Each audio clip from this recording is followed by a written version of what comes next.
I'm joined today by somebody who lives and breathes this space every day. It's Lindsay Gamble. Lindsay's an influencer marketing and creator economy consultant. He's a speaker, a LinkedIn creator, and founder of Lindsay Gamble Media.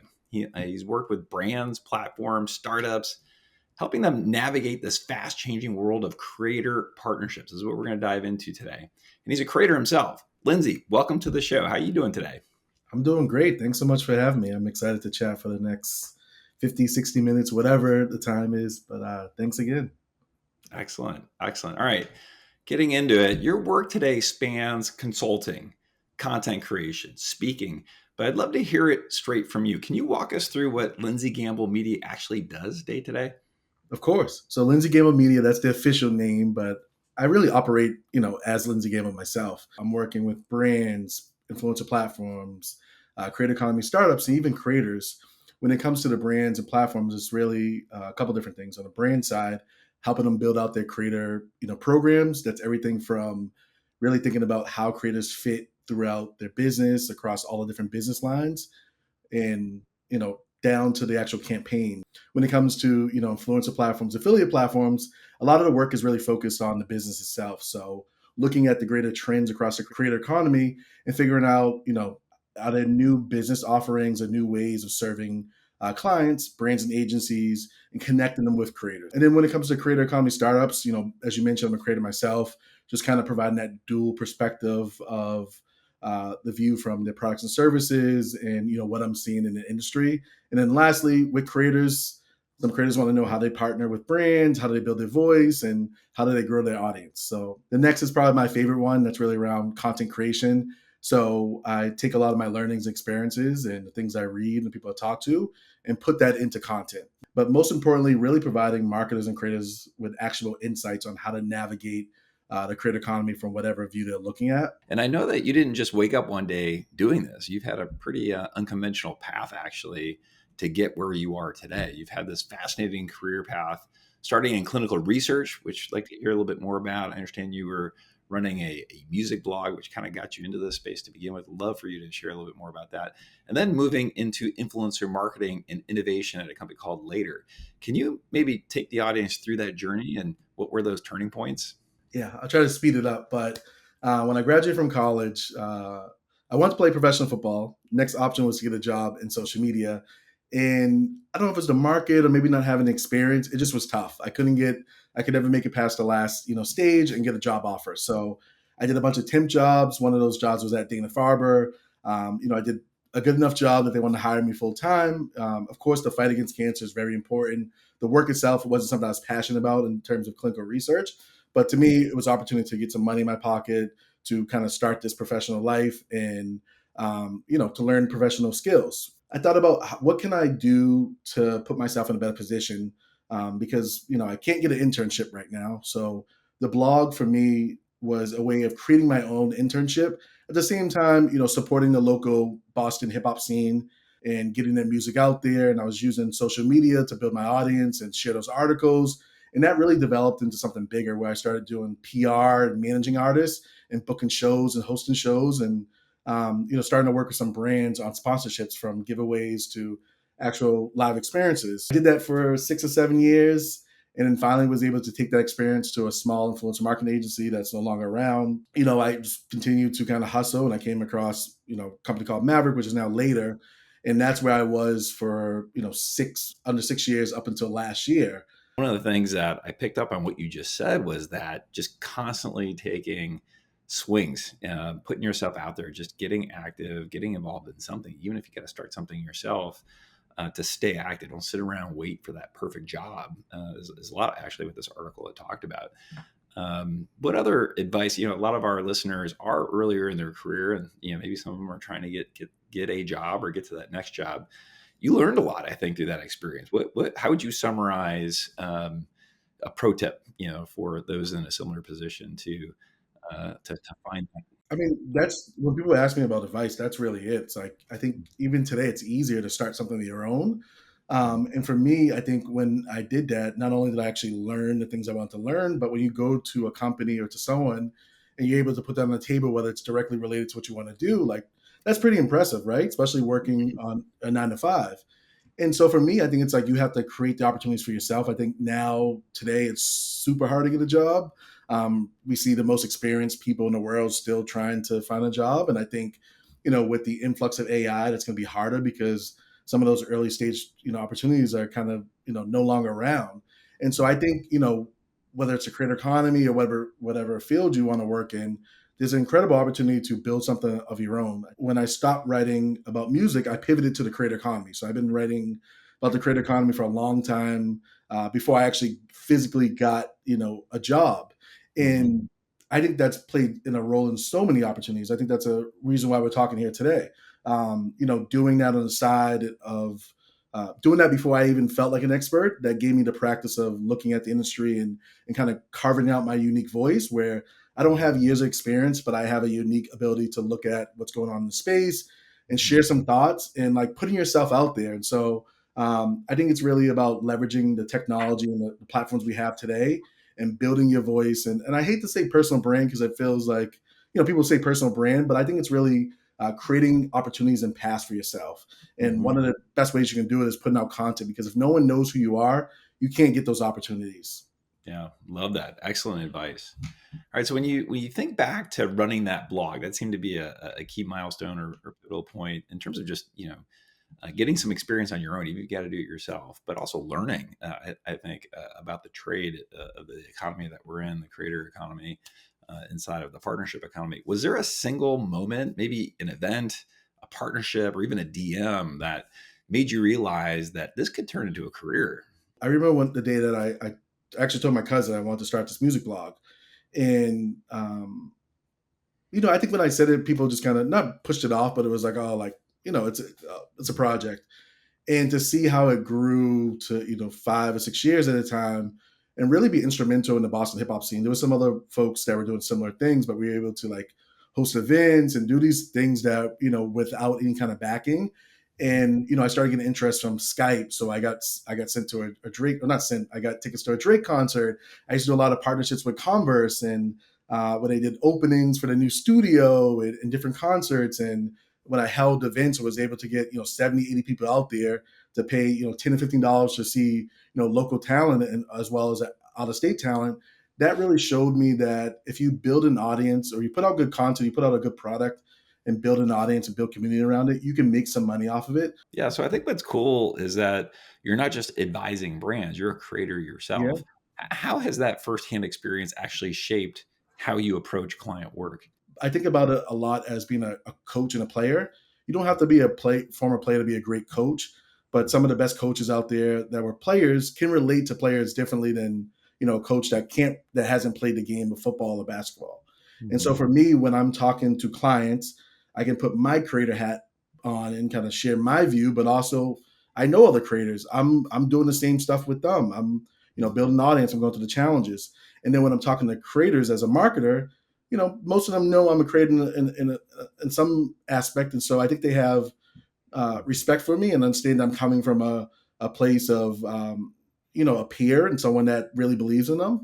And so I Mhm. think seeing that dual side is really important, from relationship building, but also thinking about what works and Mhm. how to go forward in the creator economy. Is there I know there's a lot of nuances and dynamics involved in being a creator, but do you feel that there is a minimum threshold just in terms of like either audience size? I know engagement is a big factor, difference between B2B and B2C type creators, but what would you just say in general? And part of the reason I ask is that again, looking at some of the data, the research, like the number one job people want coming out of college or even high school is they want to be a creator.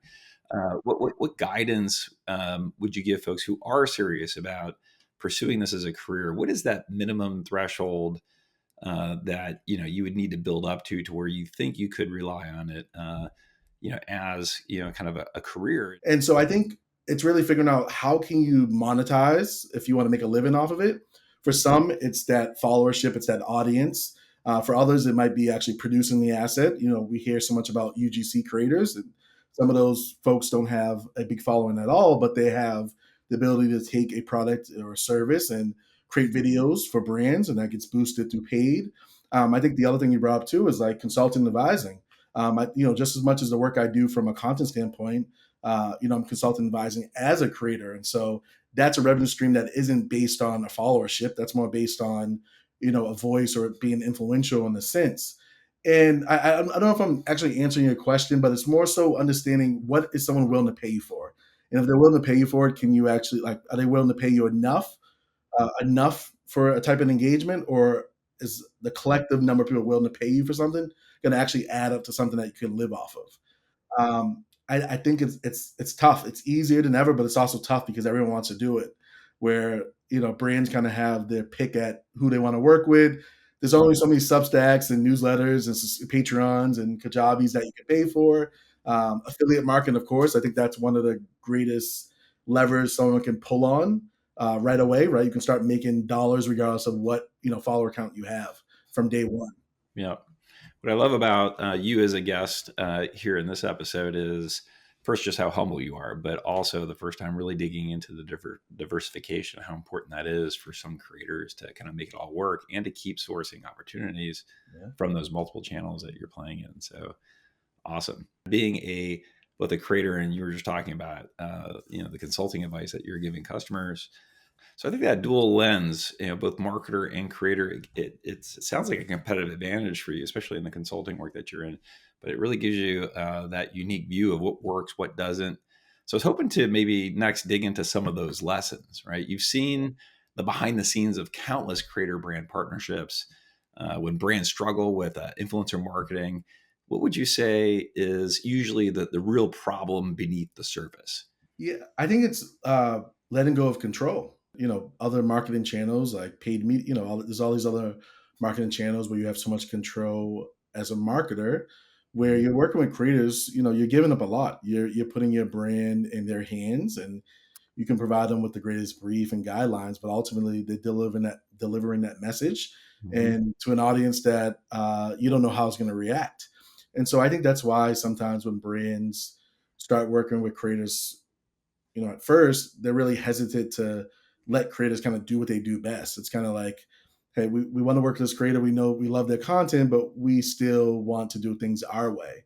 And Mm. that takes a little bit of patience. That takes a little bit of time. I think one way brands get through that is like, having those guardrails really tight at the beginning. And then once they start to see results and see performance, they kind of loosen them. And since it's like anything, once you do it more and more, you get more comfortable. But I Mhm. think that's a big one. And I think also too is like, you can, kind of have best practices and have the best strategy, but like anything, there's so many other factors out there. And I think we see that with social media, right? Mhm. Especially what's going on in the world. You might have a campaign and something happens from a social standpoint, and that totally flips your whole game plan. The algorithms change. The creators themselves might, you know, you, they just might not hit like they used to. Yeah. And there's just a lot of factors, and I think it's just like looking beyond that first campaign or looking beyond influencer marketing, beyond one campaign. Like you really should be thinking Mhm. about the whole program and your whole initiative. And sometimes that could take years to really build up, even if that's not what you want.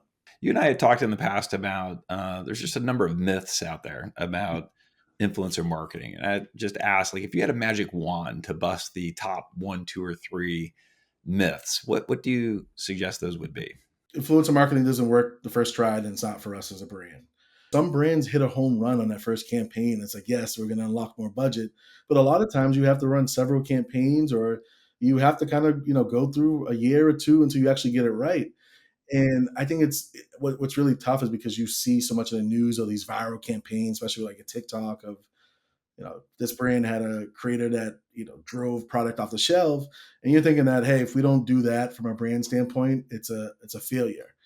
And so I think it's like I think that's kind of I think that's probably the aspect of like having a little bit of patience and looking at this as a long term play, because like when you build a business, it's never that we either have to have success in the first day or the first year or a failure. A lot of times it's years and years. And so I think with influencer marketing, although like relevancy can come and go, you have to be a little bit of patient and actually give it some time to really work.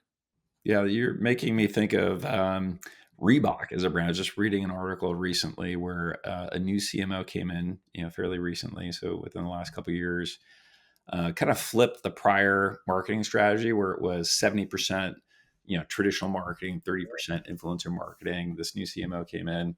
I wish I could remember his name. But he flipped it, the other way, right? 70% influencer marketing, 30% traditional marketing.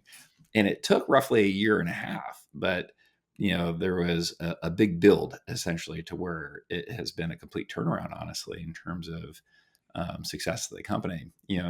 And what I was picking up in this article is a lot of what we talk about at impact.com is just the strength and the importance of communities, right? I like to think of partnership marketing as more like earned media than paid media, right? Paid media, you put $1 in, you get a click back. Put $1 million in, you get 1 million clicks back. Partnership marketing, it takes time. I think that was a point that you were making here on one of the myths. And it needs to build. You're tapping into community. Thinking about an example like that of Reebok, was there a brand that you worked with that believed one of these myths until you proved them wrong? Yeah. So one of my biggest, I would say, like if I looked at my career, I worked with SharkNinja for a couple of years. And from when they first started building out the influencer program, they were spending a small amount a month, and then if you look at what SharkNinja is doing now, there was a similar article about their switch to social influencer. It's very heavy on creators and social too. And what was really cool about them is like, it was first running campaigns across the different products. And then as they started to generate results, it got farther and farther up the leadership cycle. And the leadership just really believed in creators because they weren't, or we together, we were, running campaigns and getting sponsored content. But during the pandemic where, everyone's studio shut down, you have creators that are now creating content for your lookbooks, for your YouTube channel, and it's always fun to look back at what they're doing, even though I haven't worked with them in a couple of years. Is now they have a studio, I think, in New York where they bring creators in and to create content. Yeah, I would suggest that, if you're measuring it the exact same way as traditional media, how that's been measured for the last 100 years, like Yeah, if the focus is on gross rating points, reach frequency, all that kind of stuff, it's you can't use the same form of measurement, largely yeah. speaking, with this style of marketing. They're very different. Like it's so easy, like you said, about paid media. You know what you're getting when you put $1 in there. But no Mhm. one ever remembers a paid media ad. No one's really reading about. You're not really brand building with paid media. You can Right. brand build when you take a creator asset That's and right. run it as an ad, right? That's right. And so I think when it comes to kind of measurement, it's like taking what you do as a company, what people have come to use for measuring success, and figuring out where that can fit in with your influencer program, but Mhm. also realizing, they're similar, but they're also very different. And, when it comes to influencer, like you can, like there's a lot of brand building that happens over time. You could be Mhm. doing stuff for months and months and nothing hits. You have one creative video hit and like, you're selling a product for months. Yeah. I Um, think that's probably one of the biggest challenges, just listening to you, that brands are probably facing, which is, what is the system? What is the repeatable, hmm, systematic way for me to do this thing? yeah. And maybe along those lines, just to ask, like, so if we're talking about a lot of the pitfalls here, what would you suggest it looks like when a brand actually nails it? Yeah. I think creator is fueling all their marketing channels plus more. And so I think it's not just, oh, we have a creator program where we activate creators on a monthly basis to create sponsored content, but you have creators, you're tapping into the audience to sponsor content. Their content's being repurposed across paid ads, across your product pages, your storefronts. Those creators that are experts in the field, you're bringing them in for consumer insights and research, so you're tapping into their knowledge as a consumer, knowing that they have some type of validation from an audience community standpoint, but they also buy products, and like there's a lot of opportunity to figure out how you can build your marketing based on what works for them, but also understand them as a representation of their community, Mhm. of tapping into insights with your marketing or content. But whenever you're thinking about challenges, it's like, what can we do with creators or the content? Can that help, lower CPA? Can that help us get into a new audience? Can we launch a new product? Can we bring in a creator to teach our executives how to create content to expand their thought leadership? So it's 360. You have a Yeah. content flywheel. Yeah, and one of the things that we see in our own research is that creators want to work longer term with brands, Yeah. and brands as well on the flip side want to work. They want to invest in these partnerships, and so it's not just about working with creators. It's also about working with the same creators Yeah. over a longer period of time. Well, and if that's true, like what would you say is one of the smartest things that you've seen a brand do to turn creators into long-term partners? I mean, first of all, it's a mind shift, right? Looking at them as true partners. So when you are thinking about creators, it's not like, hey, we want to just like, just transaction with them. But these creators are kind of like our agency. They're kind of like, consultants in a way, and like have that kind of that respect for them, because that's going to dictate how you work with them. And I think it's letting them have a say. You might have a campaign brief, but getting feedback, whether it's, ideally before that campaign brief goes out to all creators, and you don't have to make every change to the campaign brief, but getting their insight. Like I think, for me, when I've worked with brands on a long-term partnership, what's been awesome is that one of my partners has been 6 months. I felt like the payment was great, so I have this steady stream of income. We're iterating in time, so we have a set of deliverables we want to hit, topics, but based on what changes based on the business or the type of content, we're going back in email or set up calls to really strategize for both ends. I want to make sure that they're happy with my content and that partnership. I also want to, they also want to make sure that I'm feeling good about the partnership. And so I think it's really like, I think that's kind of the engagement of like really Hmm. respect Yeah, and touch points and fear on love both it. sides. Yeah, I think what we're getting into is the partnership itself, right, between the Yeah. brand and the creator. What would you suggest when a brand wants to stand out to creators? What should they be doing differently? Approaching it as a partnership. I think payment, right? I think whether it's the amount a creator's getting paid, how they're getting paid, but most importantly, timely. Mhm. When I think about, again, going back to my best creator or my brands that I love is like, I've been lucky. All of them, I feel like they at least pay on time. Those things, I think payment's a big one. I also think is like there's a lot of different ways you can build relationships in between activations. Mhm. This doesn't happen in the B2B space today. I think just maybe it's a different thing, but when I worked with some of those brands like LO Bean, Everyman Jack, Allagash, in between activations I would get like 2 cases of Allagash. I didn't drink them all, I gave them away. Yeah. But like LO Bean would send me cupcakes from Maine, and Everyman Jack, like Mhm. when I got married they sent me some stuff. Like Mhm. those things really kind of built that relationship. And I haven't worked with any of them in years, but Mhm. I spend a lot of money on those products because Mhm. of that relationship. And I felt like they invested in me as a Mhm. creator when I was early on, and helped me work with them and put money in my pocket. And so like Mhm. now when I need hiking stuff, when I'm at the bar, when I, try to keep my beard looking good, those are the Mhm. brands that go to me over, other Mhm. brands that may be cheaper or better. But Yeah. I think that's a great way to explain it.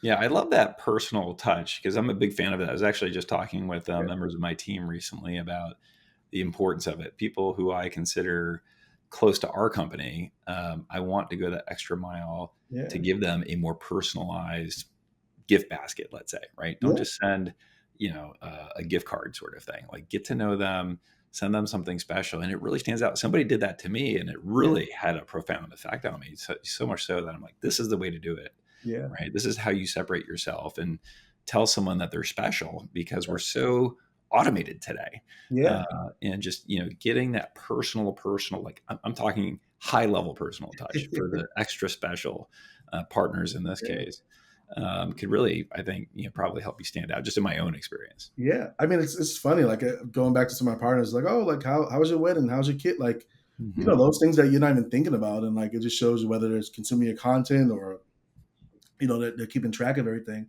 And I Hmm. don't think especially what you do at Impact, you can't do it at scale for everyone, right? No. For brands that might have 500,000 influencers, Hmm. it's probably not a business, especially with everything going on, to send out free products to everyone. But if you can plant enough seeds where you are establishing those relationships and strengthen them, creators talk. Like they're gonna, like we know what brands are great in the B2B space, we know what brands are not so great in the B2C space.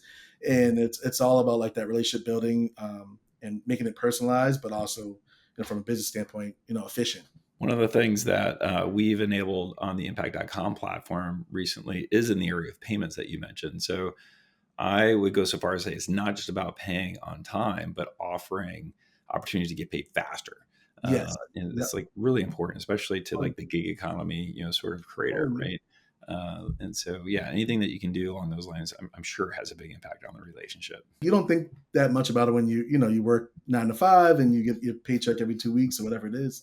Even if you're making good money, there's still like, when is that going to get paid out?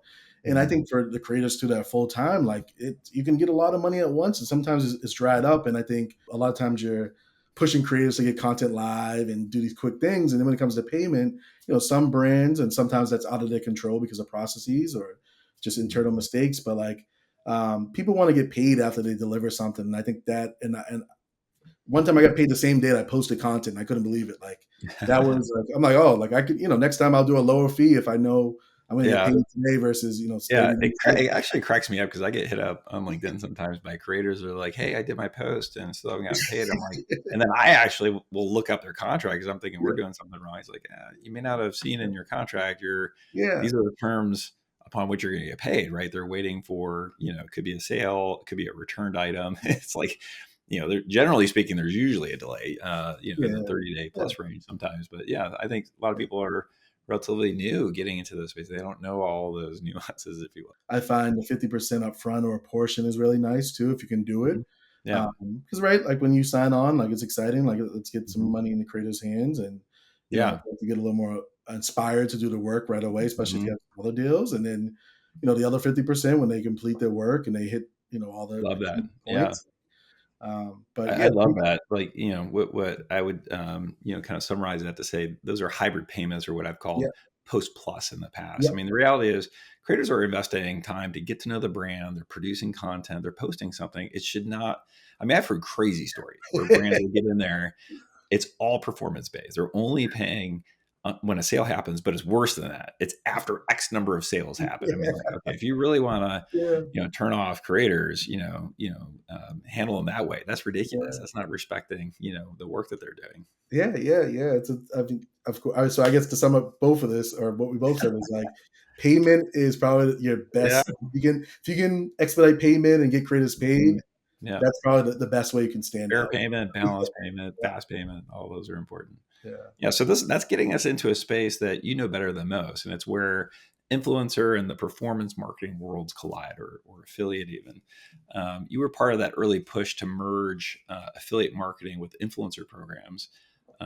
Looking at today's landscape, how are you seeing the lines blur between creators, affiliates, traditional partners? It blurred a lot. When I Mhm. first started working, maybe it was 20, whenever the pandemic, 2020, 2020, 2021. There was at one point, and maybe you felt this too from the opposite side, where uh, I remember having a lot of brands in my book of business and the role I was in really be interested in like performance based. And I think that Mhm. was because of the pandemic, right? There was a lot of budgets being cut, and you started to see more consolidation of like the social and the performance team. And some of the stuff I worked on early on was kind of, figure out how do you run kind of performance based influencer marketing campaigns, whether it's, creators only getting paid based on commission or sales they drive, or, a flat fee plus some type of commission.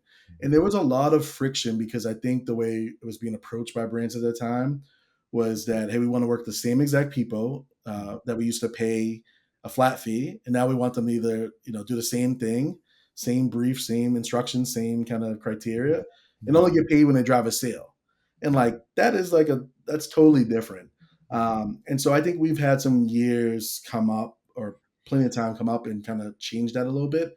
I think one of the big things is just the pool of creators. There's a lot more creators in the pool, and a lot more creators that have came into like the affiliate space where, TikTok Shop has helped a lot. Obviously, what you guys have been doing a long time with, affiliate platforms. But I think there's a lot more people that see true affiliate commission based as a way to earn their first dollar. They might not have the biggest followers, but you get an affiliate link, you share a product that you're already sharing naturally. There's only upside to that, especially with things like TikTok Shop. I think create more of an environment of where like affiliates actually cool for some creators. Mhm. And then you still have creators that are used to being paid up front, and for them, like they don't value their themselves based on driving sales. They see themselves as having an audience or content. And so I think today there's a lot blurrier. I think people kind of more marketers understand the difference between both and how to approach them. Mhm. One thing that I think is really interesting, what I think about is like, it matters a lot in the environment that you try to do affiliate. So TikTok Shop, right? I don't know what the stat is, but a majority of creators working with brands on TikTok Shop is performance based. Mhm. Those same creators might be on Instagram, and a brand might approach them about an affiliate campaign. They might say no. And so I think it depends on how you're approaching them. For people that write newsletters like myself, I don't typically do purely affiliate deals, or like I won't go on LinkedIn and do a pure affiliate sponsored piece of content. But if there's a product or service I'm already using and I can join the affiliate program, and when I write about it, naturally, I throw the link in. It's nothing but upside, right? I'm already doing Mhm. this out of the lift. And so, like, that's kind of the difference of the environments and how you approach creators. And I think going forward, we're going to see this hybrid approach Mhm. where most creators get some type of guarantee for the time and effort and the Mhm. asset. And then, they unlock a performance, whether they drive sales or hit a certain amount of, leads or whatnot. And I think that's a good balance of Yeah. kind of, yeah, it's like being a salesperson, right? You have a base that might be lower, but there's so much Mhm. more upside. But at the Yeah. same time, you're still going to have these different tiers of creators and how you pay them based on outcomes and deliverables. Yeah. I think what we're establishing here is that compensation is always a tricky conversation, Yeah, and it's important to kind of get it right. And what I would suggest is, brands lean into embracing more hybrid or fixed fee payments, at least at the start of a relationship. It gives, both sides to, evaluate each other, yeah, and then start to work in more performance based compensation, right? And it could be more upside. The other part of this, the reality of marketing in general is, and what's unique about the performance world or the affiliate world is that there's an always on component, right? mm, Which may lean more towards performance based, commission on a sale, let's say. And then there are like seasonal events that happen throughout the year to where the brand may want to, push or amplify things where they're going to lean in heavier with fixed fees. And yeah, so it's a blend of the two, and it's going to ebb and mm, flow right throughout the year.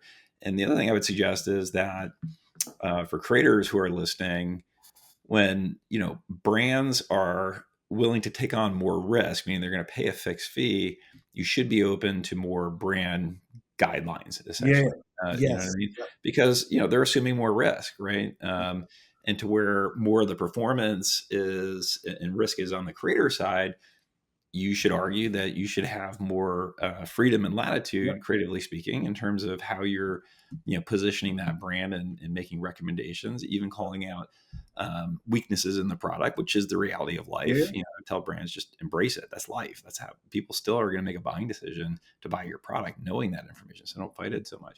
And so there's that constantly shifting balance. It yeah. seems like risk versus fixed versus performance. Would you agree with that Oh yeah, sort of tenet? 100%. I mean, you explained it probably better than I could have, but yeah, I think that's a really good way to look at it, because like if creators are only making money based on what they drive, like your best practices, your guidelines might Mhm. not be the way to do it. And so like you Mhm. have to allow them to do, like, I think you pay for that control when you do a Mhm. flat fee versus these kind of always on affiliate. Like you can't really control all the content if they're only being incentivized Yeah. by making a sale. I'm just kind of curious, have you ever seen a creator go from skeptical about affiliate to loving it? And if that's the case, what do you think made the difference? There's not a specific case, but I do talk a lot to creators and talent managers, or even like marketers, about the affiliate aspect, because I think it's one of those things where like clearly people are making a lot of money off affiliate, right? That's what you wouldn't be leading a company if that wasn't the case. Mhm. And we're seeing it, and it's heating up so much, and I think it's like you have to test it out. Like it's been really interesting for me with like my work for my newsletter platform. I've been getting some affiliate sales recently, and I'm like, oh, this is easy. Like this is just extra already, and it's nice. And so like I think there's upside to that, but also there's that's also data for me to go to a brand where like, hey, I drove these amount of conversions, for this do these affiliate links, like, here's why you should pay me, or maybe give me a similar deal. So when it comes to like creators that are being skeptical, I think you have to try it, right? I think just like kind of on the marketer side, you have to kind of have these different marketing channels. I think for a creator too, like you might have your upfront payments, but you also should be leaning into affiliate because you don't know how it's going to work until you actually try it. And for the most part, especially if you're in the lifestyle fashion, you're pitching some type of products. You're not doing, not every post is a brand deal. And so Mhm. like there's like an opportunity to really test it out and actually see if it works. Mhm. And I think that gives you even more leverage when it comes to deals. Like if a Mhm. brand's looking at, a creator that can only do content versus a creator that can do content, or content has the audience versus a creator that can do content has the audience, but also has a history of drive performance, they're probably going to pick you over, the other creator, depending on, what their goals are. Yeah. Yeah, I Yeah. think you would agree that, how you pay people is tied to how you measure success, right? Which is a whole conversation in itself. When it comes to evaluating creator performance, what would you say are the right metrics to focus on? Yeah, I mean, first of all, whatever aligns with your goals. Historical influencer marketing has been impressions, engagements, engagement rates.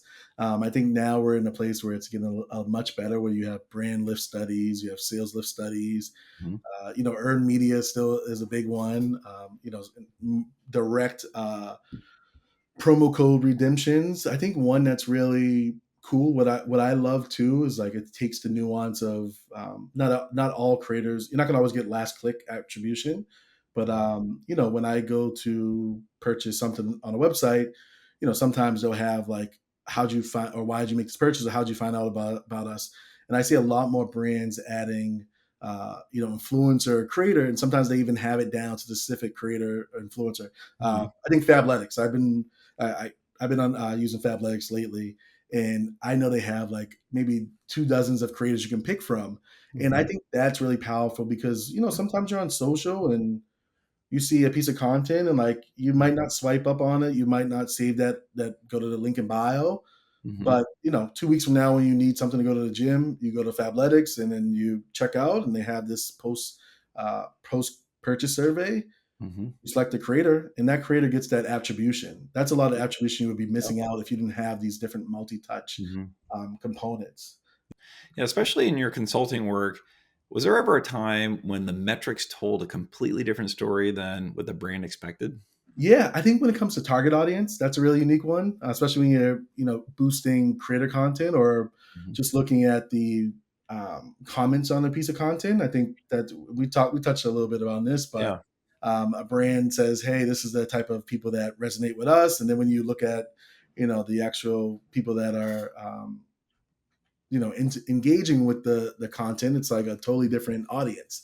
Some Mhm. of that might be targeting, but a lot of that is just like what people are naturally gravitating towards.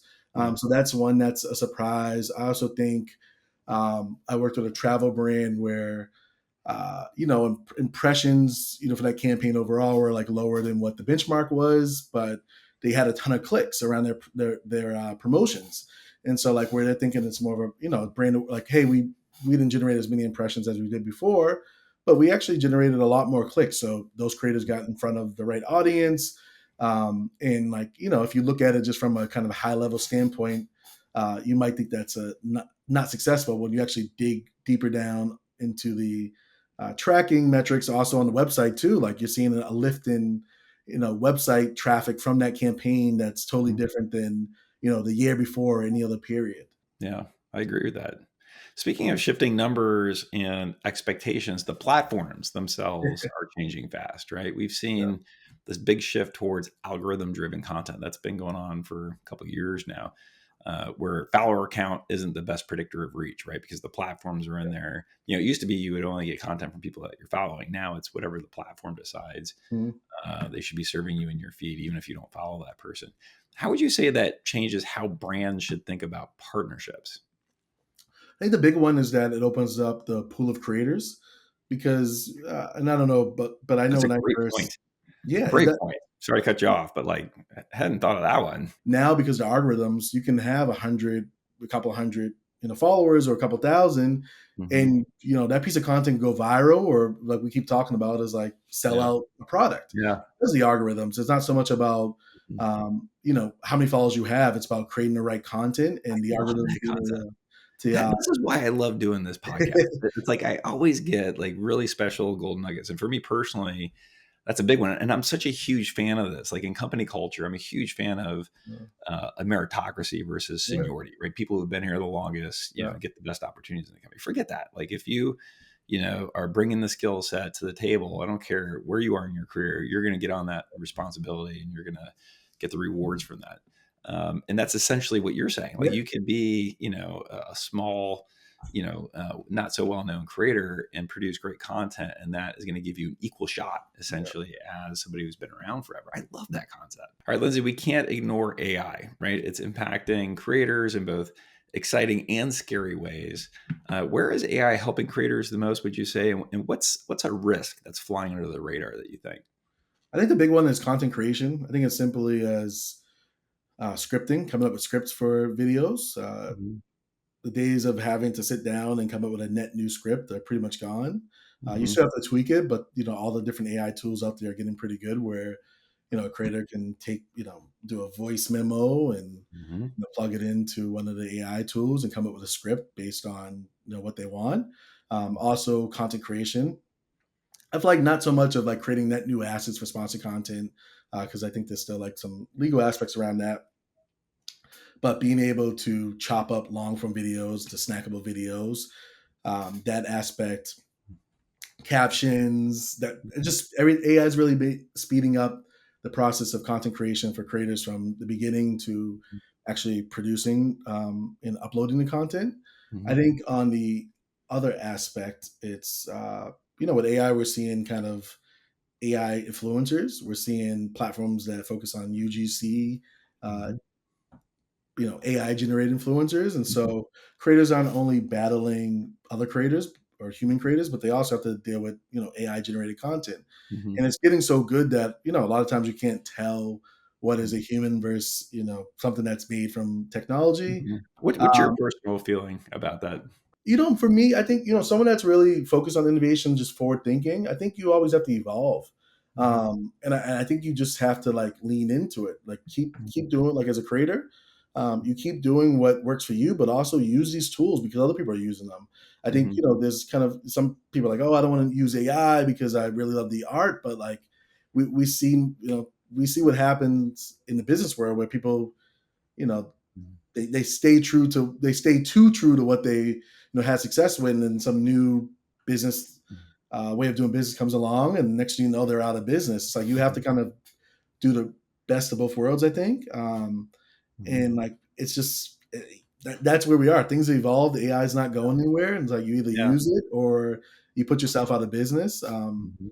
And yeah, it's scary. I mean, it's change, Mhm. and but at the same time, it's going to bring in new creators. We see disruption, every whatever, not a few years, every whatever stage of business, and like I think that's just the nature of it. And some people Mhm. adapt and evolve, and some people just stay true to what they do, and either go out Mhm. of business or they're happy with where they Yeah, I are. think you can, just reading back to what you said, I interpret what you're saying is you're grouping it into two camps. You've got AI that is helping the creator's production, right? It's more efficient, it's higher quality.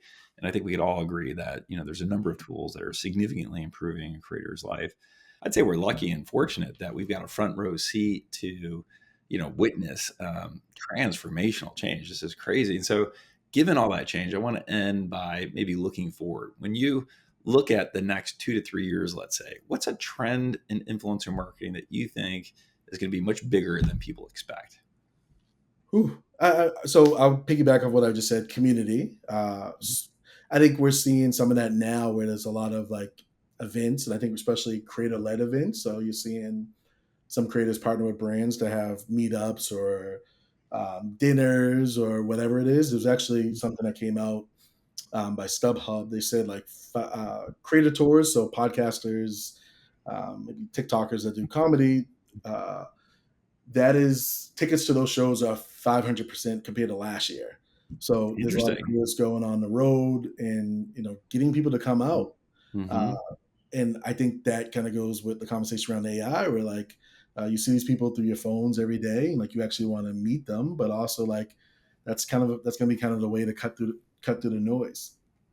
So that's one.